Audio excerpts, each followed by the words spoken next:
Hey everyone, this is Jake at Choir Unlimited. Today we got the co-founders of Choir Unlimited, and wanted to talk a little bit today about our story as a group, and then get a little bit of story for them as far as where they came from, how they met, and then a little bit about the unique products that we offer that really makes what Choir Unlimited is doing unique, but also very beneficial to people that are in the choir world.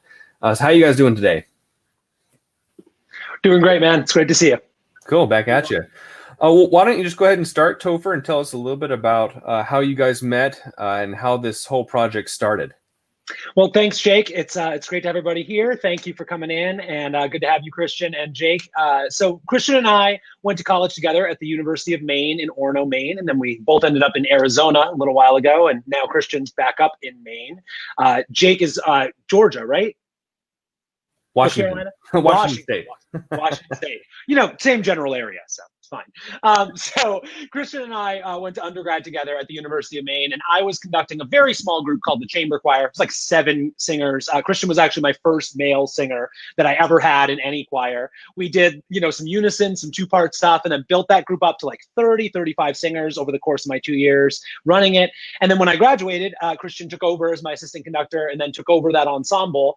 We stayed in touch after we got out, and one day while I was working on my website, Christian talked to me and said, "Hey man, your website is so nice. Your personal website is so cool. Can you help me put out some of the music that I've written for my choirs and make it available for other conductors?" And I said, "Hey man, let's just go together, build up a publishing company, publish our own music, and then if any of our friends want to jump in, we got the company, we're ready to go."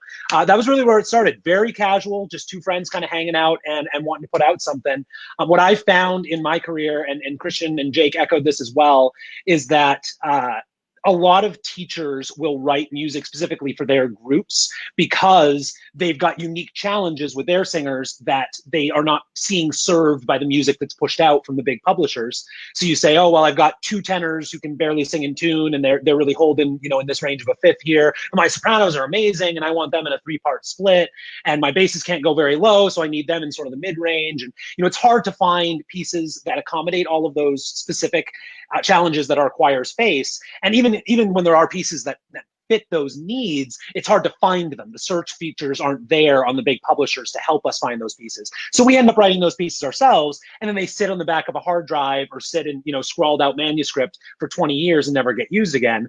So my core philosophy when we started was, let's find those educators, those conductors who are working with choirs every day, writing music that is singable, that is beautiful, that is accessible, that is educational, that works with the singers they have in front of them, and that otherwise would never see the light of day. You'd have that one performance for your open house at your school, and then it just disappears from the world. We said, let's capture that music and have a place where people can share it, but also let's get rid of some of those things in the traditional publishing companies that choir directors really hate. And so one of my biggest pet peeves, and this is one that most people don't share and don't notice in our company, but the number one thing I hate about choir publishing is that the cover of the sheet music is considered page 1. And so by the time you're actually singing the first page of music, you're on page 3, which is ludicrous. So you tell the singers, go back to page 1, and they're like, "Well, I'm on page 3. Like, yeah, that's where the music starts. It starts on page 3, but it's the first page of music. So I just feel that the first page of music should be page 1. Like in a book where the cover is not the first page and the table of contents is not the first page. The first page is the page where the story starts. So the first page is the page where the music starts, strangely enough. And little things like that have really guided our editorial process. Like, there shouldn't be a big key change right on a page turn. Shockingly, this is going to waste some time. You shouldn't have to have slight variations in your harmonization. So the altos have do, do, do, ti, do. And in the second verse, it's do, do, ti, ti, do, for no reason other than the composer wanting something to be a little different. But let's add 5 minutes of rehearsal time just because we wanted a little bit of a difference. I don't believe in that stuff. I think that singing should be beautiful. It should be accessible. The focus in the classroom should be on making beautiful music and making better musicians, not on deciphering all of the intricacies of the notation. So we've really focused on cleaning up our notational style. We focused on making it very accessible to singers and to choir directors. We've also thought about what are the things when a choir director is looking for music that they don't like. So we don't have previews where you can only see 1 page or 2 pages of the music. You got to see the whole score, because we've all been there where the preview goes up to page 6 and you say, this looks great, and you order it. And then on page 7, there's a big old key change and the ranges go out into the stratosphere, and it adds 14-part divisi. And now all of a sudden you say, well, my choir can't use this, but you ordered 50 copies and now you're stuck with them. So I think that's an important feature of what we're trying to accomplish, is not just a collection of different composers, but that ease of access is kind of a philosophy all the way around, which is something we've talked about as far as some of the new products and the subscription model that we've been talking about, that we'll get a little bit more into later. But that really, as far as I see as a composer, that really is an important feature all the way around. That it's ease of access for the conductor, whether it's how we approach the writing to make sure that things are efficient for the learning process. That it's ease of access in terms of getting the music and performance, and like you said, even just starting the music on page 1 is little milliseconds add up if you're talking about how much time you're able to spend with your choir. Very much so. And so the larger philosophy outside of it is, and this is where we came to the name, for a while, the company officially was the Unnamed Publishing Company, LLC, because we just couldn't come up with a name we liked. And the spark for the name was really in this philosophy of what do conductors need from a company, from a publisher, when they're looking for sheet music. And it was this idea of unlimited access, that when I buy a piece, I can perform it all I want, I can record it all I want, I can copy it all I want, I can do what I need to do to make my choir work. And the thing is, all of us conductors, the 3 of us on this call, the dozen in the company, and the hundreds that we know, most conductors would agree that nobody is really strictly following copyright law in how they handle sheet music. No university, no church choir, no community choir is really 100% on the books with how they handle this stuff, because there are just practicalities that come up when people are dealing with a choir. You get close to a performance and some scores were left at home, and so you need to run off some extra photocopies, and you always feel guilty about this sort of stuff because of the way the copyright is structured, and you don't want to screw over the composers, you don't want to be hurting the publishing companies, you don't want to hurt the artists who depend on this for their livelihood. So we thought, okay, from the very beginning, with the composer, with the conductor, with the company itself, let's get on the same page and say, hey, this is how the choir world works. You're going to have to be able to make copies because you don't know how many singers are walking in on day 1. So even with a digital score, when I purchase from many traditional publishers, you got to say, I want this number of copies. I want 35 copies because there's 35 in my choir. Day 5 into choir, now 10 kids have dropped out. I have 25. I bought all these extra copies I don't need. Or I've recruited a whole bunch. I have 50 kids. Now I go back and rebuy another number of, but then a few kids drop out and now that number's changed. You can't predict what number of singers are A, going to be there on day 1, B, going to be there on day 7, and C, going to be there on stage for the concert. Those are usually very different numbers. Very rarely do you have the same number from day 1 to the concert. So it doesn't make sense to make the conductors commit to a number. You're forcing them to come up with some kind of lie. They can be generous and lie on the big side, or they can be selfish and lie on the small side, but they have to lie somehow because they can't know that number. So we say, you buy a copy from us and you get as much access as you need. You get access to as much performance as you need, as much recording as you need, as much photocopying as you need, so that you can use this score to fit your choir as you need. And in that way, you're not running into this problem of an ethical dilemma where you say, well, I bought all the copies, but am I really allowed to do, can I make a virtual choir with this song, or do I have to contact the publisher? With us, you don't have to worry about it. Once you bought that flat license, you are good to go with that music as much as you need. And there are some of our composers work with other publishing companies. They'll put it up through other websites, and you might have a better deal if you buy it per copy from another place, but you're not going to get all that unlimited access as well. So you got some options, and some composers choose different places to put it. But one of our core philosophies is a non-exclusive contract. So none of the composers that write for us only write for us. Every composer has the rights to their own music and to put it wherever they want. Once it's in the ChoirUnlimited catalog, you, the customer, have access to that with unlimited rights, but the composer themselves still can place that music wherever they want to see how they want to serve their audience. And an important note that Christian mentioned the other day when we were talking is that it's not just for that performance. This is a for life thing.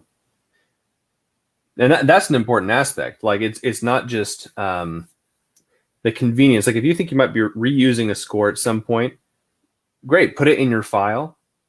5 years down the road, 3 years down the road, 50 years down the road, pull it out again. You'll see that Choir Unlimited logo, and just go ahead and make your copies. And I think that was important. As a conductor that has been in 3 different states now, all over different places, taking over music programs that had almost nothing in them and bringing them up to where they're supposed to be. Every position I left, I still have the scores that I have that I know that I can walk into any position and say, I still have these flat scores that worked for me the last place. But what I also do is leave the copies that I make in their library, because that's totally reasonable for the institution. So we broker institutional licenses that can stay with the institution with unlimited copyrights. That's on the realm of the institution, and it doesn't matter who the director is. But me, I can truck the country, I can do it for a festival, I can do it in whatever capacity I want to. And then I just happen to leave those copies there, and all of a sudden that music teacher has that music, and then they see at the bottom like, oh, where's Choir Unlimited? And they'll come and look us up. But I think that it's important too that knowing that the first job that you take often is not the last job you're going to be at. And especially in this world where we're bopping, I can't believe in only 5 years I've been in 3 different states, and you go to grad school and you do this choir or this college choir, and then you do it here, and then you repeat scores a lot. You get accepted for this district festival and then another district festival. So I think it's all part of the idea that we want our music performed and we want the composers paid, which is part of the reason why we give them a flat 50% royalty, which is one of the highest in the business. So we make sure that we give the composers, when they buy that single score, that high royalty. But also our customers in general have been overwhelmingly honest. They'll pay the full price for one sheet of music. So a sheet that they could have taken a screenshot of and used inappropriately if they wanted to, they'll pay that unlimited copyright license because that's what they want with that single sheet of music of a round that they know they can use with any elementary choir that they ever have.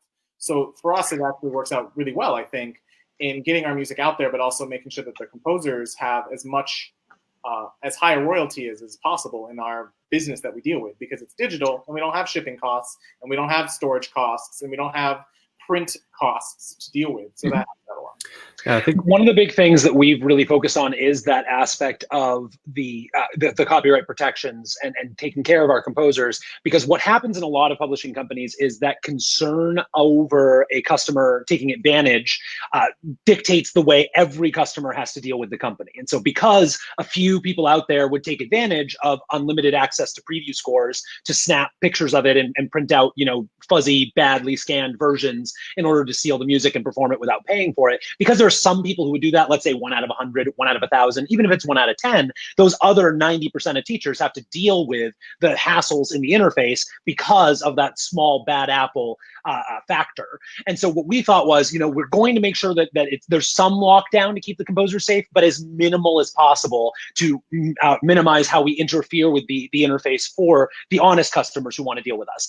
And what that means is that there's 2 sides of the error you can have there. You can go so far on the lockdown that nobody can possibly access your music illegally, but everyone who accesses it legally has a huge hurdle to overcome. And some people who'd otherwise do your music won't do it because there's so much of a hassle to get access to that music. And on the other side is the error that we've chosen, which is sometimes people will take advantage and they may be able to access, if it's a 1-page score for a unison round or an octavo, a canon, a round, a unison piece, it might just be 1 page, and they can just take a screenshot of that and print it out and do it. And yeah, it's a little easier with our company than with others for someone to perform that music illegally. But having discussed this with all of our composers when they come on, our philosophy is the people who do that are not going to say, oh crap, I can't access the full score, I guess I have to buy it. They're going to keep hunting for something else that they can get for free. So if you're looking to perform music for free, you're going to perform music for free. When they find out they can't do ours for free, they'll just do somebody else's music. So if they're going to steal something anyway, I'd rather them be performing a piece of ours, because maybe one of those honest teachers in the audience hears that piece and says, oh great, I want to do that with my festival choir, and then comes home and ends up buying that score. And so we'd rather see that. We'd rather see more recordings out there. Many of our composers have donated free access of their scores, especially through the COVID challenges for churches, for schools, to be able to put that that music out there, because as composers, especially as people who aren't primarily composers, we're also conductors, we're also teachers. It fits into a larger part of our career.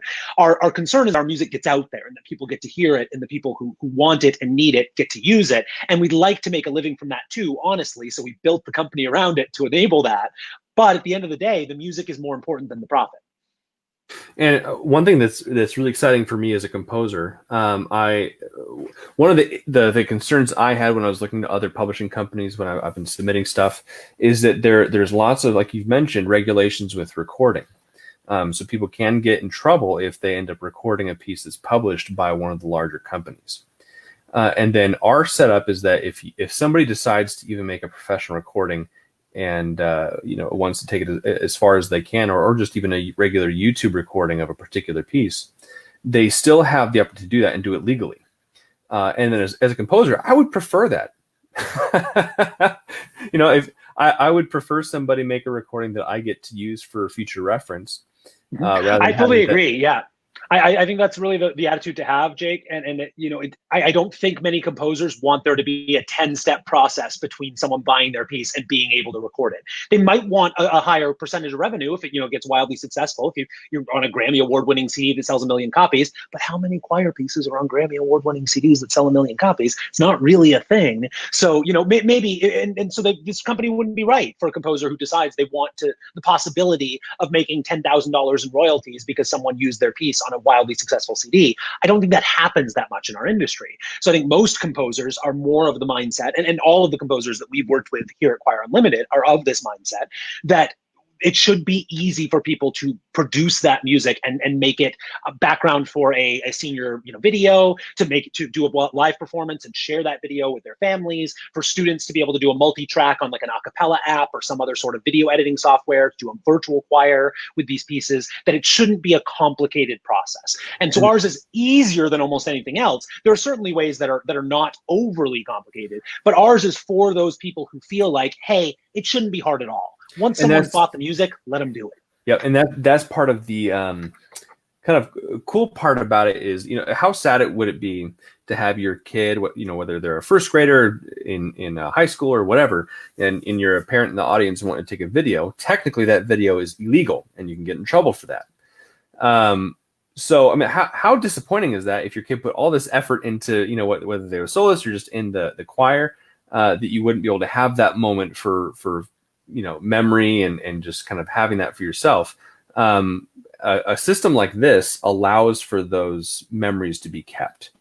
And I think that it really matters to think of the ethical implication there, because I don't know of any cases where someone's been prosecuted for taking a video of their kid's elementary school choir concert and then putting it on Facebook. Like, that's not a thing that really happens. And we all know that. That's why choir directors tend to make extra copies, because they know that they're not really going to get in trouble for it. And you can record a video and share it with your families, and you're really not going to get into trouble for it. But a part of you knows that you're doing something technically unethical and technically illegal. And the thing is, the composer that wrote that music doesn't necessarily agree with those laws. It's the people in the corporations, the people who run the publishing companies, the people who are making more profit off of these things, that have more concern for that than the actual artists themselves. So our company was founded with that idea that the artists themselves get to determine the relationship between their art and their customers, and that part of that relationship, that there's a place in the market for that relationship being very open and saying, hey, it's not that you're likely to get arrested or sued if you record somebody else's music. It almost never happens. But you should have a clear conscience, because our composers know this is going to happen. We signed up for it. We said unlimited copies, unlimited recordings, unlimited performances. We don't care. Other composers have not necessarily explicitly said that in the way they've structured their relationship with the customer. And I know a lot of composers do feel that way, but they haven't made it as clear to the audience as they could. So the point of ChoirUnlimited is, we want that relationship to be very open. We want you to feel good about recording it, not trying to hide it in your purse and hide it on your lap so that nobody sees that you're taking a recording because you're not supposed to, and you feel like you're breaking rules. You should feel happy and enthusiastic and honored and engaged with the performance, and that you are a part of the performance when you record it and share it. Because even in that small way, I've had performances where someone took a video in the audience and then 600 people watched it on their Facebook channel or on their YouTube channel. And that's more than were in the audience. The audience tripled in size because one person took the video. Like, that person is as much a part of the choir as anyone singing on the stage. They've helped to expand that art. And we want to honor that contribution instead of making them feel guilty for it. And on that realm too of like one of my big pet peeves about the recording in general, so we had this unlimited recording process more to make it easier, but the benefit to us is huge. For example, my big pet peeve as a conductor is when I go to a place to look for a recording, and that recording is a 150 voice professional level college collegiate ensemble or some professional level ensemble, and I go, okay, this is a pretty easy piece being sung by professionals. It doesn't really reflect the situation that I'm in. So we actually encourage, we say, hey, if you have these scores, send us your recordings. So if you go to our site and you look through our performances on the various web pages of the scores or in our normal performances, most of them are high school level, easy college level conductors and performers. So they can listen to an authentic recording of an ensemble that more closely reflects what they're going to have. Like if you're the director of choral activities at a major university and you have the graduate level ensemble, you know that you know what you can program. But if you're the music director at a high school in the middle of rural North Dakota, where I started, you might want to hear a recording that has some mistakes in it, or a recording that has a little bit not as polished. So we find that this easy recording process, not only does it make them feel clear in their conscience, but it allows them to feel like they can share it with us. And then what we do is we actually say, I contact every single person that buys a score still and say, we're so glad you contacted us. If you have a recording of this piece, please send it to us. It'll go on our website if we like it. So that's part of the process too, is we encourage the sharing. So those 600 views that they put on somebody else's Facebook end up on our YouTube channel. So hopefully someone else can see it, because that's free publicity and free marketing. So, and I think that having recordings that reflect the ensembles that we actually want and have and conduct is way better than having a professional level recording that you know what all the notes and pitches are like, but you don't know what it sounds like with a middle school choir that only has 5 kids in it. I agree. And that's my general choral philosophy as well, is that I actually don't go to a lot of concerts. I don't watch a lot of performances because I taught math before I taught music. And there's a philosophy in math teaching that you can't assess the slope of a line from a single point on that line. So when I see a kid get, a 50 on a math test, you could say, well, that kid isn't very smart and they don't understand these concepts and they're doing poorly in school and we should have some intervention and help that child. But if you go back 3 months and you say that kid was getting 30s on every exam and now they're getting a 50, we say, hey, we should double down on whatever we're doing right now because the kid's doing great. They nearly doubled their score in the last 2 months. That's fantastic. Let's keep this going. Versus a kid who's gotten 90s all the way through the semester, all of a sudden gets a 50. You say, hey, this probably isn't an instructional issue. This is probably some other kind of issue. What's going on at home? What's going on with this kid emotionally? There's probably something happening because this kid normally is overperforming.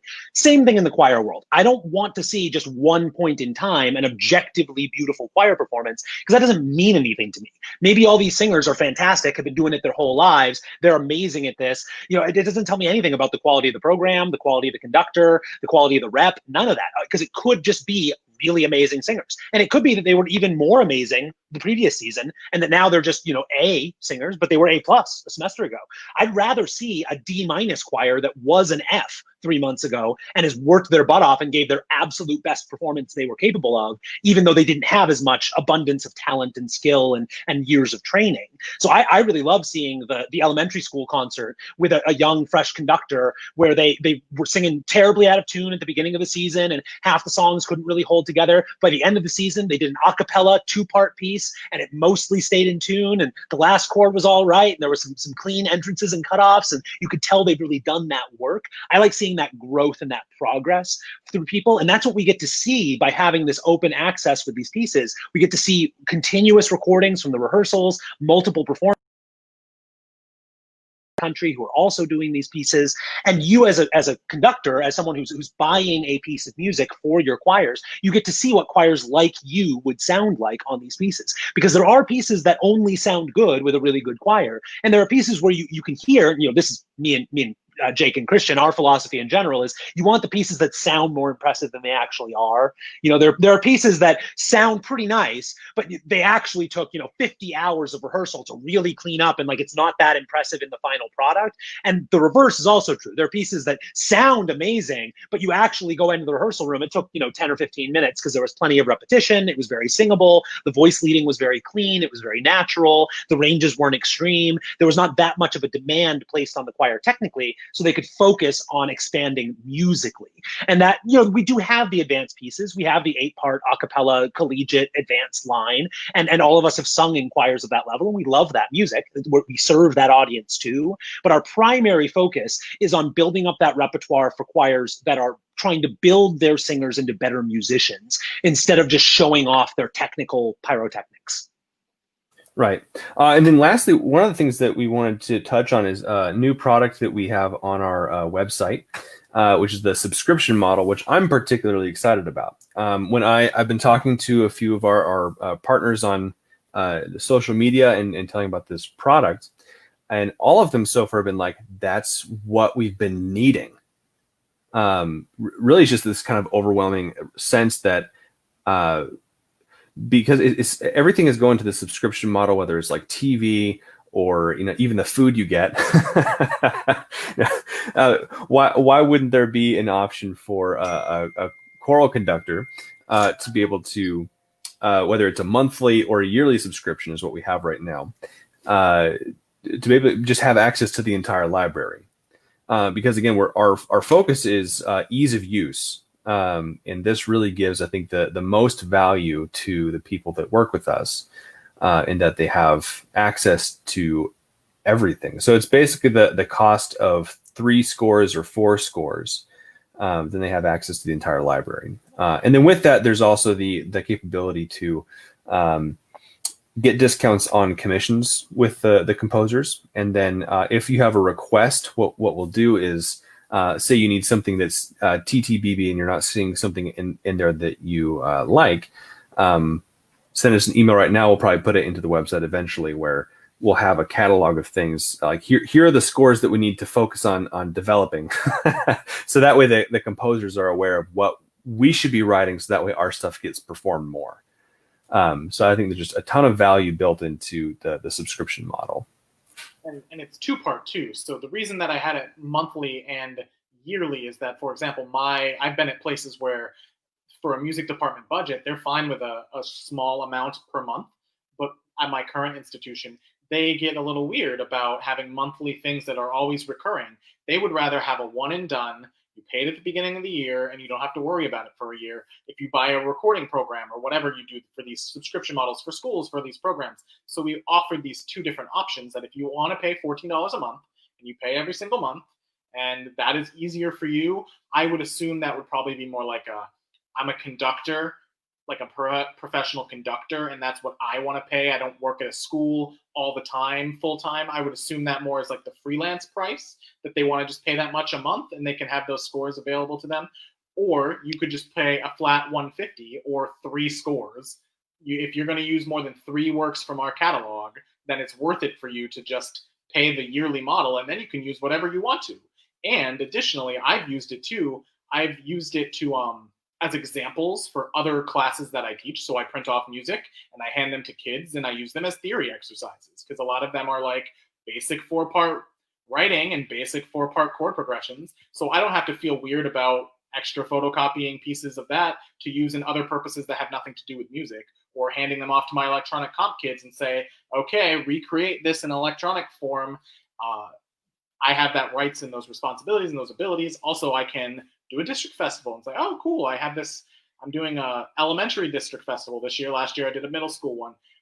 So that flexible model of pricing is really helpful. And then on top of that, the commission process, I feel like most people get really weird and think that commissioning a work is like a really big deal. But we find that for us, we can get a composer to write a really nice 2 or 3 minute a cappella piece, or a piece with a light accompaniment of like a nice arrangement of a Christmas carol maybe, or a folk tune that you like, they enjoy that because it gives them the option to write something. They would much rather, in my experience with speaking with all the composers, they would much rather write something that they know is going to be performed than to just write something and throw it in our catalog and it may or may not get performed. So that's the one cool thing about brokering these commissions, is that they get the same amount of money they would have otherwise. We get another piece in our catalog. The choir director gets a piece that they get to work with and they get to be the premier performance for. They get access to that composer throughout the whole process. It's really cool for the kids if they've never done one. They have a huge amount of ownership in that process. Also, throughout the process, they can have rewrites and edits. So the first score that typically they get for the commission is not the score that shows up on the site that I edit, because I take those into account. I say, so would it be easier to write this way? Or rather than writing dotted eighth notes, maybe we could just put a 2 over it and it's a duple. So a lot of things are a lot easier to read that way throughout that process. So this commission process, we really think we don't want people to feel discouraged from it. They can look in our catalog and say, I liked this piece, but there's something about it that isn't perfect. Just let us know and we'll get you in contact with the composer for the same price effectively, and you can have the piece of music that is exactly what you need for your ensemble, and you get the ability to say, I commissioned a world premiere work, and in this virtual age, if the composer could be there in person, I bet they would. I did a similar thing when we were at the University of Arizona. I just invited Andrew Hurst down for the premiere performance of his piece that I commissioned, and then the next couple times I just had him Skype into a couple of rehearsals to talk with kids. So that's a really cool option too, that keeps our composers composing, because they like to compose if they know that they're going to get a choir to perform it. Yeah, absolutely. We got Christian Martin coming on, and he commented on over here saying, glad that we're moving to the subscription model. So hey, thanks for watching, man. Appreciate it. So I think that's pretty much all that we have for today. We're looking to do more of these podcasts to add value to the Choir Unlimited family, because we're partners together in this venture. So if there are other topics that you're hoping to hear us talk about, definitely reach out. Again, just hoping to provide as much value as we can to the people that decide to work with us and our composers. Wonderful. Well, thank you, Jake, and thank you, Christian, for coming on today. We really appreciate that. For anyone who heard something that you would like to hear more about, you can join us at ChoirUnlimited.com. You can also just pop Choir Unlimited into Google. We got pretty good SEO, so you'll find us without too much trouble. ChoirUnlimited.com for digital sheet music for unison, 2-part, 3-part, 4-part, all the way up into advanced collegiate, from elementary school and up. Singable, accessible, beautiful music. Digital copies, one price, unlimited performance, unlimited reproductions, unlimited recordings. Choir Unlimited. We hope to see you soon.